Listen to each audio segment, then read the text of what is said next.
بسم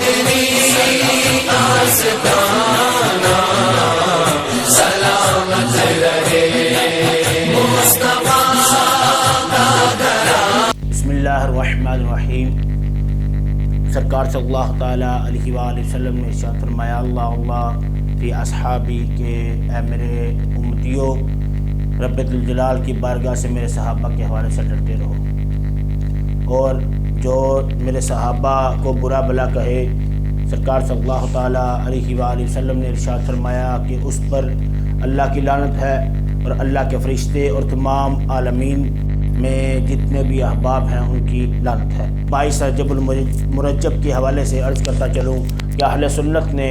شروع سے ہی حضرت امیر معاویہ رضی اللہ تعالیٰ کے خصائص کو، آپ کے فضائل کو یہ بیان کیا ہے، اور جو آپ کے اوپر معاذ اللہ اعتراض کرے، یا آپ کو معاذ اللہ باغی کہے، یا آپ کو معاذ اللہ آپ کے قصیدے کے انکار کرے، جو کہتا پھرے کہ ہم لوگ 1400 سال کی تاریخ سے حضرت امیر معاویہ رضی اللہ تعالیٰ کے خصائص کسی نے بیان نہیں کیے، نہ ان کی شان میں کسی نے کلابے ملائے، نہ کسی نے قصیدے پڑھے، نہ ان کے لیے جلسے جلوس کیے، نہ ان کی شان میں ترانے بلند کیے، نہ ان کے جھنڈے اٹھائے،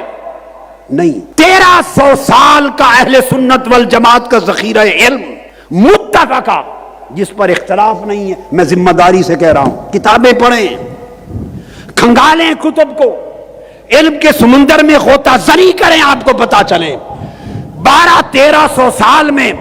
اصول دین اور اصول عقائد کے اور اصول فقہ کے کسی ایک عالم اور فقیہ اور امام نے ان کا دفاع نہیں کیا، ان کے طرز عمل کی توثیق نہیں کی، ان کے قصیدے نہیں پڑھے۔ ہر ایک نے متفقہ طور پر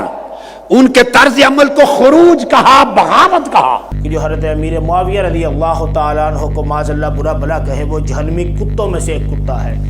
اور آپ کو یہ نظر آتا ہی ہے کہ جو حضرت امیر معاویہ رضی اللہ تعالیٰ عنہ کو معاذ اللہ برا بلا کہتے ہیں، یا حضرت امیر معاویہ پہ معاذ اللہ طعن کرتے ہیں، ہم دعا کرتے ہیں رب ذوالجلال اگر ان کے حق میں ہدایت ہے تو رب ذوالجلال ان کو ہدایت عطا فرمائے، یہ اگر ان کے حق میں ہدایت نہیں ہے تو رب ذوالجلال ان کو نست و نابود فرمائے۔ ہم الحمدللہ اللہ رب العزت کی بارگاہ میں یہ دعا کرتے ہیں اور کرتے رہیں گے کہ ہمیں رب ذوالجلال جو ہے صحابہ اور اہل بیت کی محبت میں ہی اس دنیا سے اٹھائے، اور بروز محشر سرکار صلی اللہ تعالی وسلم کے صحابہ اور آپ کے اہل بیت کی محبت میں ہی ہمیں اپنے لوح الحمد کے سائل تلے جگہ عطا فرمائے۔ آمین بجاہ النبی الامین صلی اللہ تعالی علیہ وآلہ وسلم۔